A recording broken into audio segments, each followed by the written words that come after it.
Today we're going to look at 5 evidence-backed reasons why your past does not have to be your destiny. And you're going to want to stick around with me because reason number 5, well, that one is the master key. It might just change everything you think you know about healing.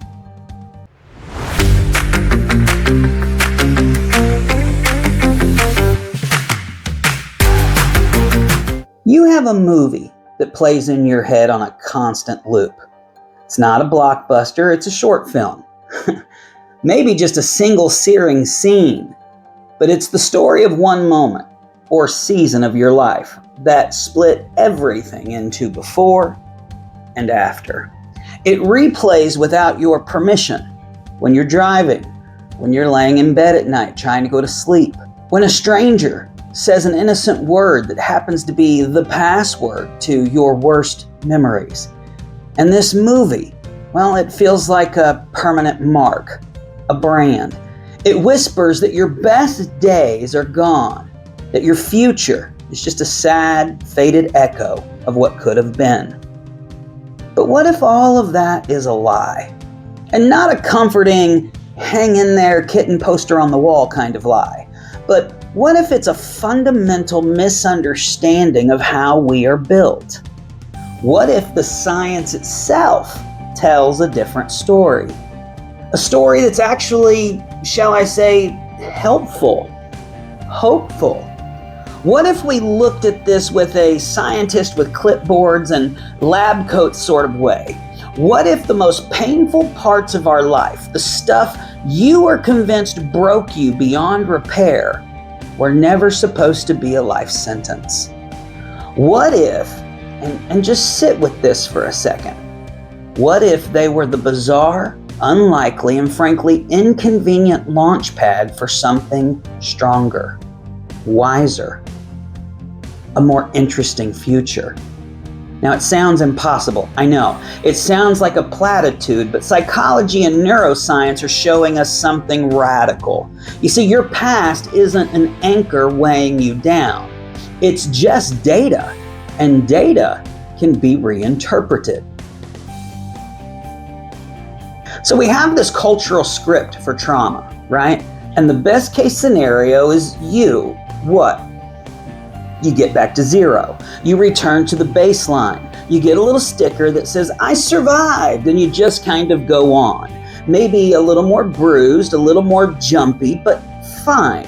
But then these 2 psychologists, Richard Tedeschi and Lawrence Calhoun, who? I mean, let's be honest, that sounds like a great 70s detective duo solving psychological mysteries.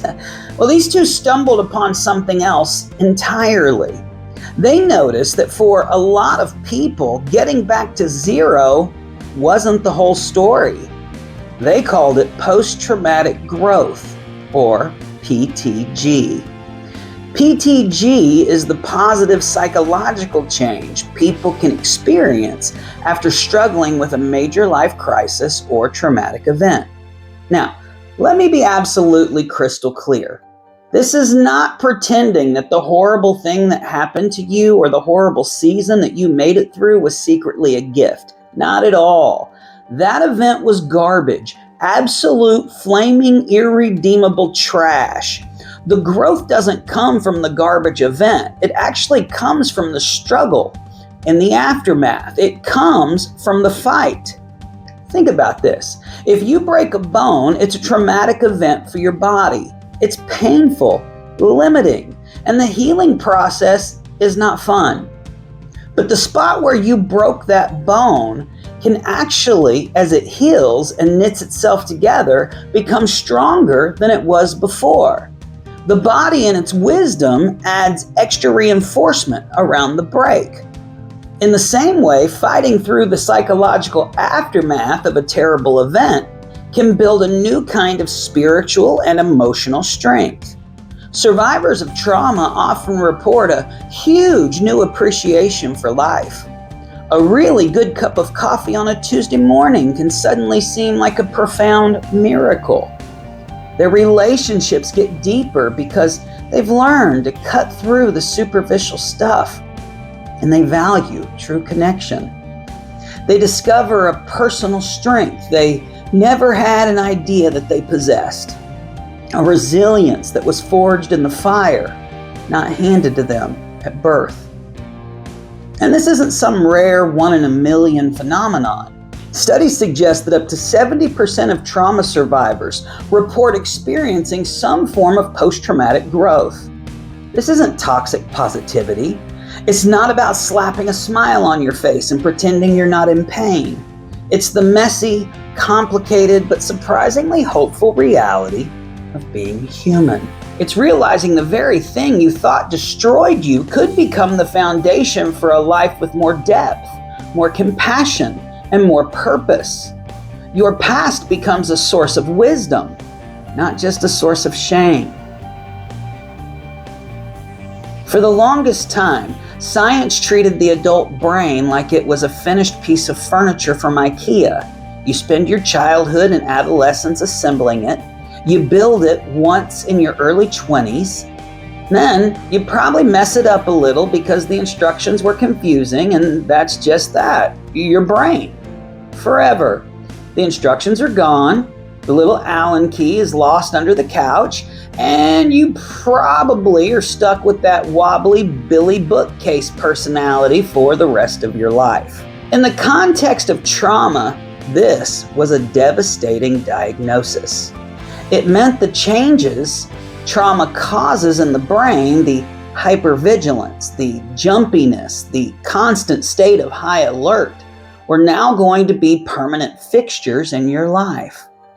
But now we know that that is completely and totally wrong. The brain has this amazing feature called neuroplasticity. We've talked about it several times in other videos on this channel. It's a very fancy $10 word that means one simple revolutionary thing.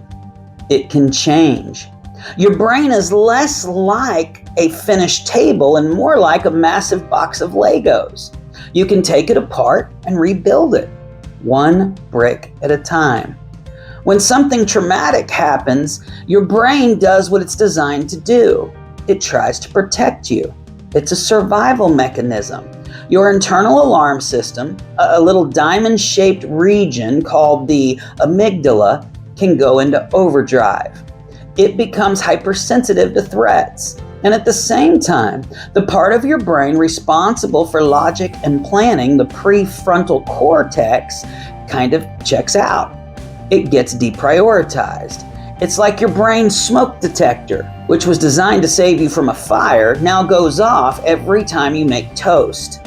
And not just that, it goes off if someone in a movie makes toast. It goes off if you just think about toast.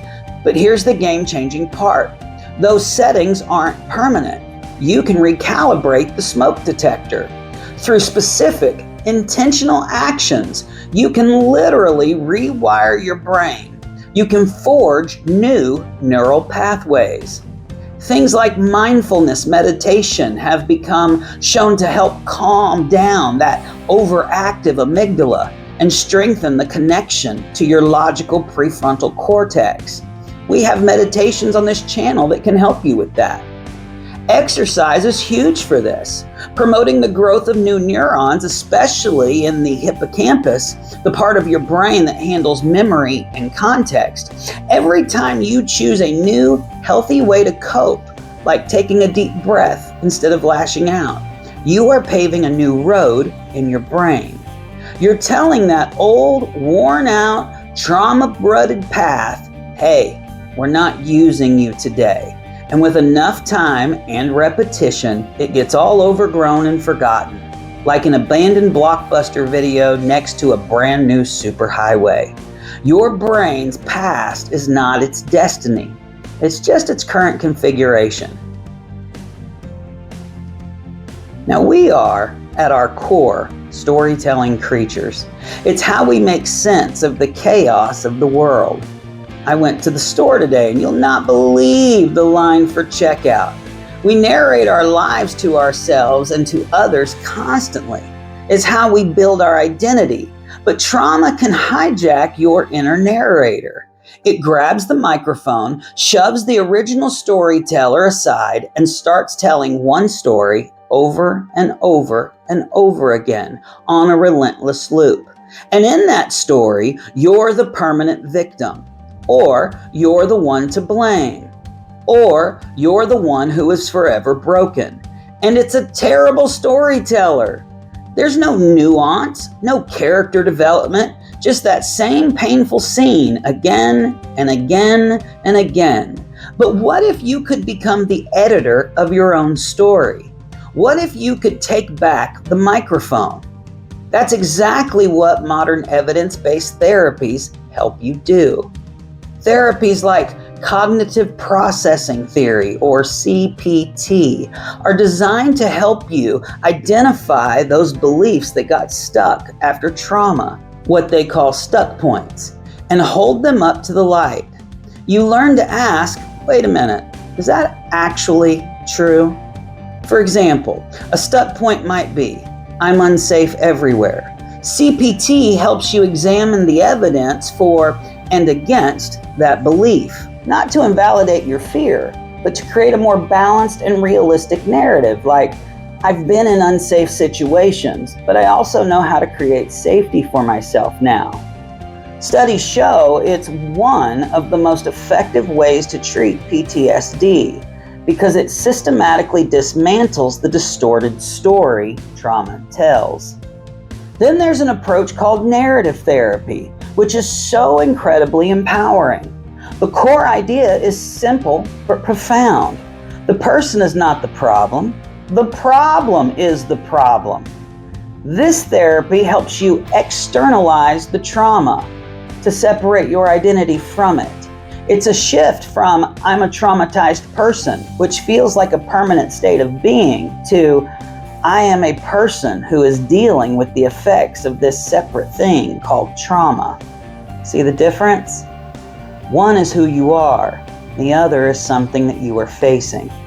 Narrative therapy teaches you to re-author your life story, deliberately focusing on your moments of strength, your values, and the times you resisted the problem's influence, not just the times you were in pain. These tools give you the pen back. They allow you to write a new chapter, one where you are the protagonist again, not the side character in your own tragedy. Let's talk about resilience, which sounds like something you'd buy at a hardware store. Yeah, I need a gallon of resilience and some emotional spackle, please.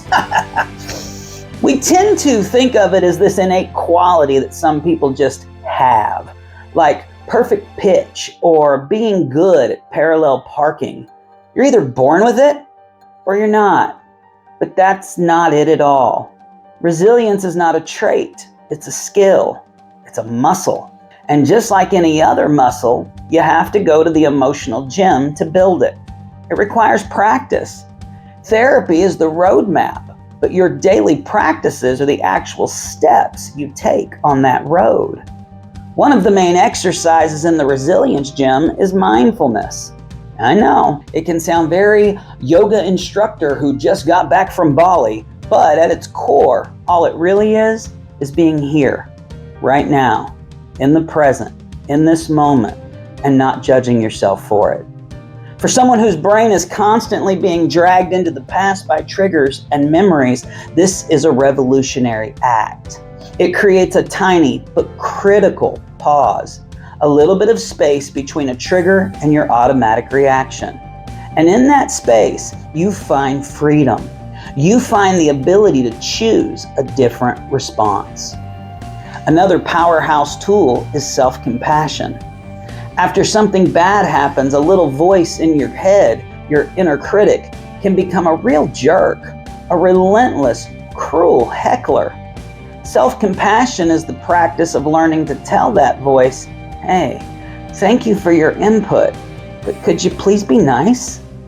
It's about changing your internal relationship from one of judgment to one of kindness.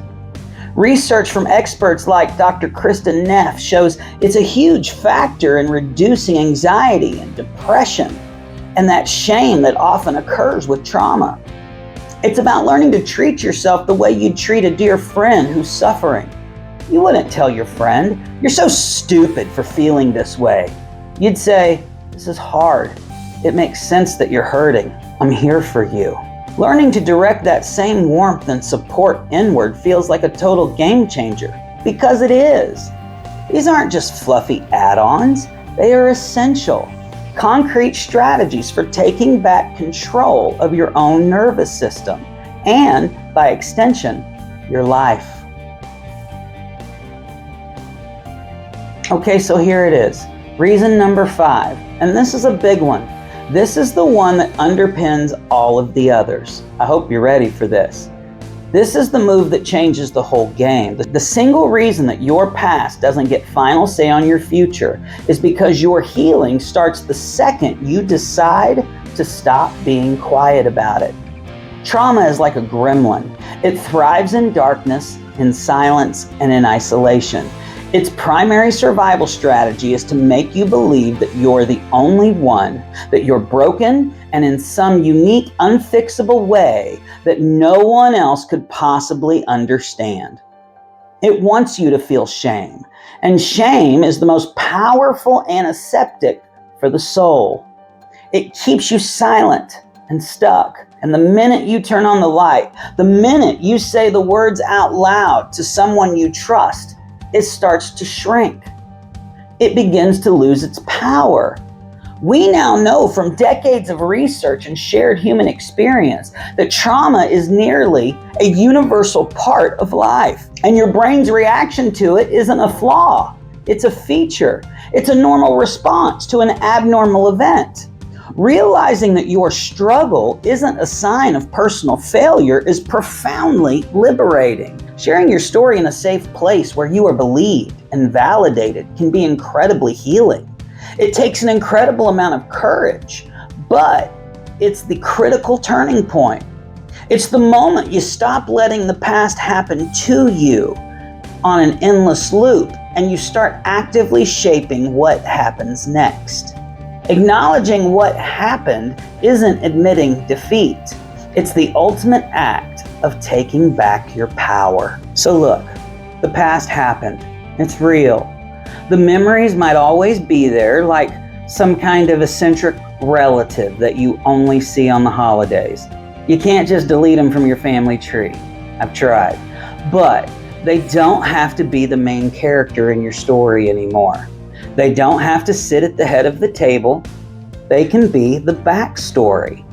They can be the prologue that explains why the hero of the story, you, is now so strong, or so wise, or so compassionate, or why you have a surprisingly deep appreciation for a quiet morning and a good cup of coffee.